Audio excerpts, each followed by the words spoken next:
สืบสานเวลาผ่าน131 ปีนานไกลวัดพระบาทอุดมรุ่งเรืองงามตาเจ้าน้อยบุญทาวงศาข้าหลวงพวงเชียงใหม่ปกครองหัวเมืองฟ้าทุ่มเทแรงกายแรงใจทุกชาติพันธุ์รวมใจรักษามัคคี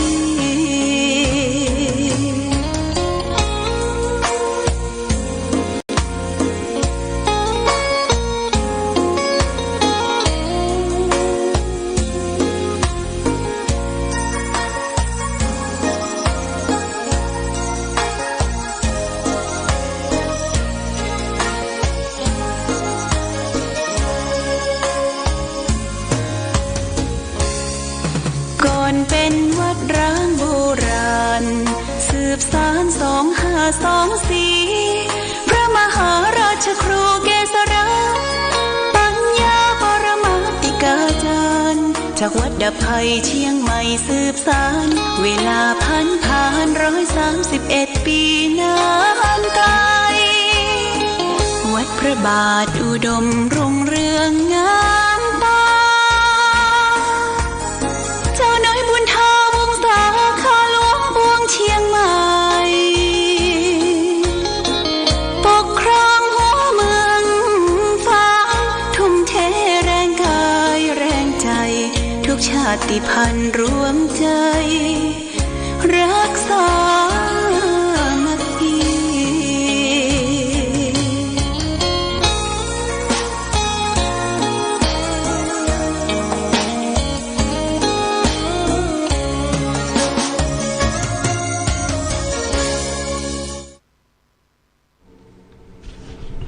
เจริญสุข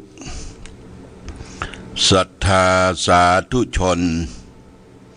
ญาติโยมท่านพุทธบริษัททั้งหลายวันนี้รายการธรรมประทีปส่องต่างก็ได้มาพบปะกับพ่อแม่พี่น้องศรัทธาสาธุชนญาติโยมแห่งครั้งหนึ่งวันนี้เป็นวันพุธที่11เดือนธันวาคมพุทธศักราช2567ซึ่งตรงกับเดือนอ้ายใต้เดือน3เหนือขึ้น11ค่ำปีมะโรงญาติโยมอากาศท้องถิ่นวันนี้ก็ยิ่งควายยิ่งหนาวยิ่งควายยิ่งหนาวก่อนอื่นต้องขออภัยกับญาติโยมท่านสาธุชนทั้งหลายสองเจ้าที่ผ่านมาไม่ได้มาพบปะในรายการสดได้เอาเทปอย่างมาเปิดญาติโยมท่านสาธุชนทั้งหลายได้รับทราบรับฟังอย่างเช่นตะวานี้ก็ออกจากวัดพระพุทธบาทอุดมเดินทางไปเวียงแหงตั้งแต่6 โมงเช้าญาติโยม6 โมงเช้าเดินทางออกจากวัดก็อยู่ในช่วงที่เข้าในเขตเจียงดาวนี่นะหมอกเมยมันลงนักญาติโยมหมอกเมยมันลงนักไปถึงปากทางปิงกงก็เลี้ยวขวาไปตามเส้นทางที่จะไปพดออกปุ่นที่ใกล้ๆ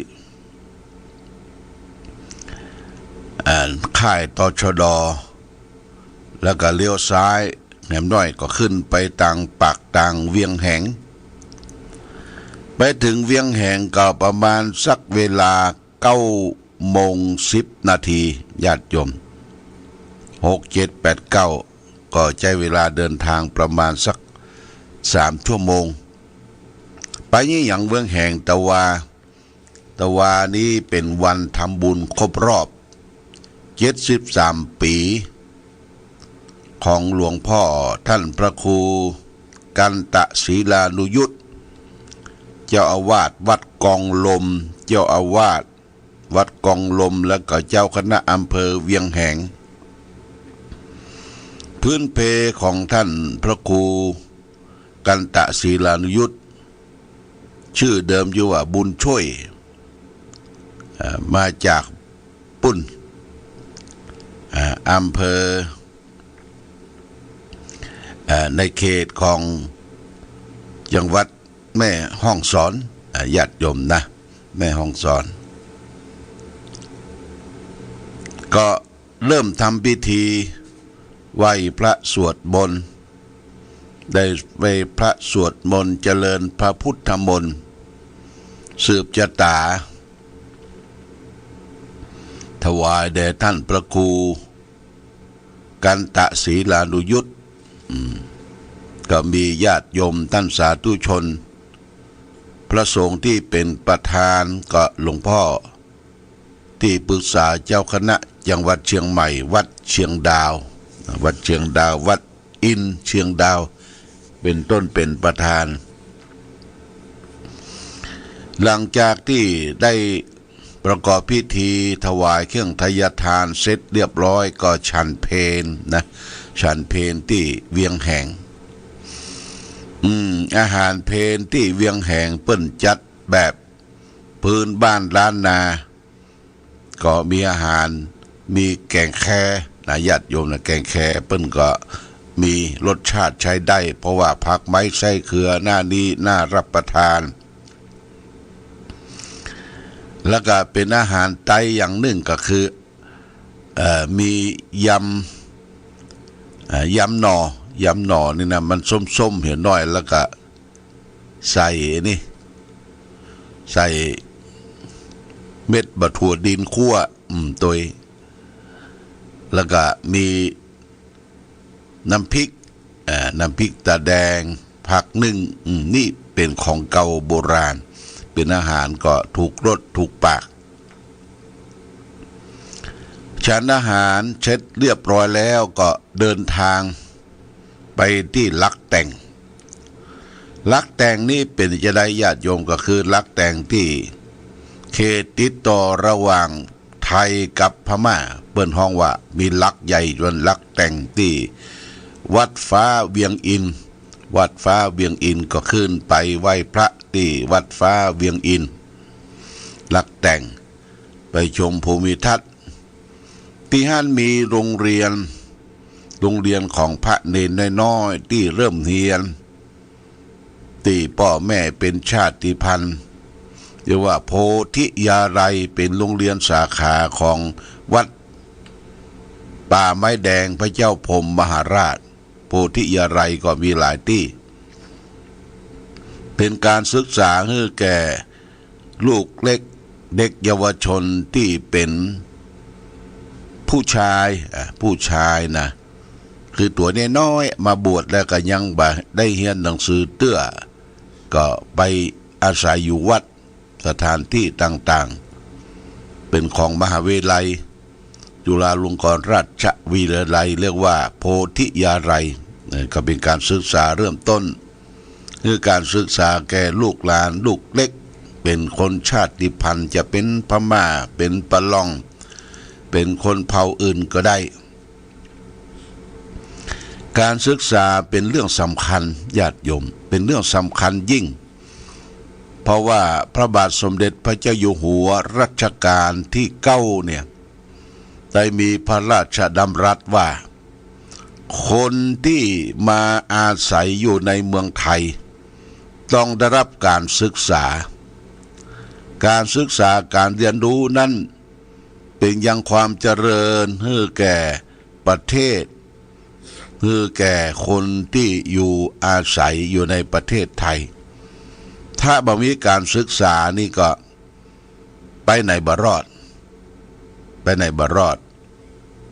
คำคงการคำกลอนโบราณว่านกไม่มีขนคนไม่มีการศึกษาเนี่ยมันไปไหนไปไกลบ่ได้ญาติโยมไป ราะฉะนั้นการศึกษานี่พ่อแม่ทุกท่านทุกคนญาติโยมท่านสาธุชนทั้งหลายก็คือความสำคัญก่อนการมานี่บางทีสมัยก่อนพ่อแม่ขายต้งขายนาขายยังส่งให้ลูกไปร่ำเรียนศึกษาจบเป็นครูบาอาจารย์จบเป็นตำรวจเป็นทหารรับราชการถึงแม้ว่าพื้นแผ่นดินที่อยู่ที่อาศัยจะเสี่ยงไปก็คือการศึกษาแก่ลูกหลานทุกผู้ทุกคนนี่เป็นความภูมิใจเพราะโชคดีของพ่อแม่แต่บางครอบครัวนะพ่อแม่ส่งไปให้ห้ำเรียนศึกษาโอ้ซ้ำบ่เอาทานบ่เอาการบ่เอางานเผาผลาญเงินทองหยาดเหงื่อแรงงานของพ่อของแม่ไปเฮียนไปศึกษาบ่ตั้งใจเฮียนไปเอี่ยวไปเที่ยวไปเตะสไรเทเมาคบเปื้อนคบฝูงเจ้าบ้านเจ้าที่อยู่หอพักอยู่กันเป็นกู้ปิกมาถามว่าแม่ได้ใบประกาศมาฝากพ่อฝากแม่แล้วอันยังคือต้องนะต้องมาอึ่งปึงต้องมาฝากพ่อฝากแม่พ่อแม่ก็โอ้สมเพชเวทนาลูกรักของตนเองบ่ได้จบการศึกษาปลายบปสังต้องมาฝากคือแก่พ่อแก่แม่พ่อแม่ทุกคนนะปฏิเสธนะญาติโยมปฏิเสธว่าด่าทอให้ลูกได้ช้ำอกช้ำใจเสียใจก็ยังมีจิตสายเลือดในไส้ของตนเองว่าจะต้องฮักเขาเนี่ยจิตวิญญาณของพ่อของแม่เนี่ยมันมีอยู่ในตนตัวลูกจะยังไรจะเป็นคนเกกมะเลเกเรเป็นขี้เหล้าเมายาเป็นคนให้คนกาดพ่อแม่ย่อมให้อภัยเพราะฉะนั้นพ่อแม่จึงเป็นหัวใจเป็นพระพรหมของลูกหลานทุกผู้ทุกคนเนี่ยการศึกษาเป็นเรื่องสำคัญประเดี๋ยวนี้กฎหมายที่ดูแลว่าผู้คนอยู่ในพื้นแผ่นดินไทยต้องรับการศึกษาแม้แต่จะไปบวชไปเฮียนอยู่ในวัดวาอารามที่ไหนก็ตามจะต้องมีจัดการศึกษาอย่างที่วัดพระพุทธบาทอุดมก็มีโรงเรียนวัดพระบาทอุดมศึกษาละอ่อนที่เป็นชาติพันธุ์จะเป็นปะล่องเป็นไทยใหญ่เป็นคนเมืองก็มารับการศึกษาเฮียนพระปริยัติธรรมแผนกสามัญคือเฮียนม.1 ม.2 ม.3 ม.4 ม.5 ม.6 แล้วก็เฮียนธรรมะไปตัวนักธรรมชั้นตรีโทเอกถ้าไผมีสติปัญญาเฮียนต่อไปนั่นเฮียนภาษาบาลีญาติโยมเป็นภาษาที่ยากปรริญญาธรรม 1 2 ปรริญญาธรรม 3 4 5 6 7 ถึง 8 9นี่ได้รับการศึกษาเพราะฉะนั้นได้ไปหันได้ไปหูที่โพธิยาลัยนี่ก็โดยการอุปถัมภ์ของมหาจุฬาลงกรณราชวิทยาลัยจัดการศึกษาที่วัดฟ้าเวียงอินเป็นสาขาของวัดป่าไม้แดงพระเจ้าพรหมมหาราชแล้วก็ย้อนมาถึงวัดกองลมวัดเจ้าคณะอำเภอนี่ก็มีการศึกษาญาติโยมโรงเรียนพระปริยัติธรรมวัดกองลมจัดการศึกษาให้แก่ลูกหลานเยาวชนเฮียนม.1 ม.2 ม.3 ม.4 ม.5 ม.6 และที่หันมันแออัดยัดเยียดกันท่านด็อกเตอร์ฐานีนี่ก็จบด็อกเตอร์จากมหาวิทยาลัยเกษตรแม่โจ้ได้จบด็อกเตอร์เปิ้นไปสร้างปลีกวิเวกอาสลมปลีกวิเวกคือพระเนรได้ไปร่ำเรียนศึกษารู้จักฐานชีวิตของเบื้องต้น สถานที่ปลีกวิเวกอยู่หลังโรงพยาบาลเวียงแหงญาติโยมอาตมาก็เคยไปนอนที่หั่นเพิ่นจะมีกุฏิหลายหลังแล้วก็มีศาลากลางน้ำมีน้ำอยู่จึงเป็นน้ำซับแล้วก็ให้ลูกหลานเนี่ยได้ไปบวชเป็นเนนจะอยู่ทิศใดเมืองใดคนนอกคนไตคนปะล่องก็ไปบวชเฮียนแล้วให้รู้จักหน้าที่เริ่มทำการทำงานเริ่มปลูกข้าวปลูกนานะที่นั่นน่ะคือพระเนนได้ปลูกข้าวปลูกนาทำการเกษตรปลูกถั่วปลูกฟักแฟงแต่งเต้าดูจากชีวิตของตนเองว่าเกิดมีตีนมีมือมีค่าเนี่ยท่านดร.ฐานีวิริโยท่านประธานอาสลมปลีกวิเวกที่เวียงแห่งเพื่อจัดการศึกษาพร้อมกันนั้นท่านดร.ฐานีก็เป็นคนที่เผยแพร่ธรรมทางโซเชียลมีเดียไปทั่วโลกแล้วก็เอาภาพทั้งหลายทั้งปวงเนี่ยออกไปทั่วโลกคือคนประเทศนั้นประเทศนี้ก็มาพอดูงานแล้วก็มานอนมาสัมผัสเนี่ยฝรั่งมาสัมผัสตอนเจ้าเปิ้นก็จัดภัตตาหารเจ้าเลี้ยงภัตตาหารเจ้าบ่มีหยังญาติโยมมีข้าวจีมีกล้วยปิ้งแล้วก็มีมันเกี่ยวมกมันตั้งมกกับกาแฟแล้วก็สายมาจะกินข้าวเจ้าก็มีถั่วเน่าแอมถั่วเน่าแอมนี่เป็นจะได้ญาติโยมถั่วเน่าเมื่อนั่นแหละเปิ้นเอาใส่ถ้วยขาวน้อยๆนะใส่ถ้วยขาวน้อยๆแล้วก็เป็นเมื่อใส่นั่นน่ะเปิ้นก็เอาจ้อนไปเจียดแล้วก็ไปนึ่งทำกำไปนึ่งไปอบสุกแล้วก็เป็นถั่วเน่าแอมสิ่งที่เอากับถั่วเน่าแอมนั่นก็คือมะเขือเปราะมะเขือเจ้าพญาเนี่ยเขือเปราะ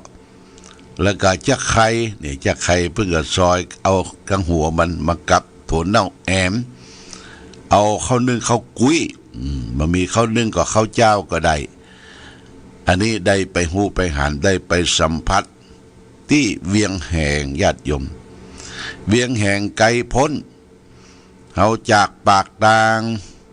เมืองงายไปเนี่ยญาติโยมระยะทางประมาณสักเกือบจะ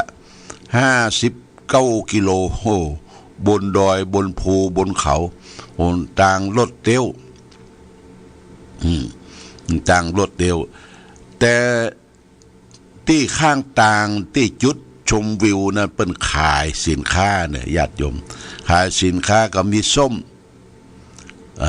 บักเขียวหวานนี่นะจะเป็นสายน้ำผึ้ง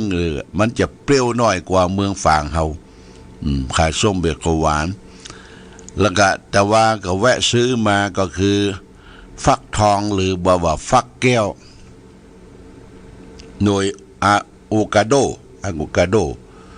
แล้วก็ผักกาดหน้านี้จะเป็นผักกาดบนดอยผักกาดจ้อนบนดอยเนี่ยยอดยาวญาติโยม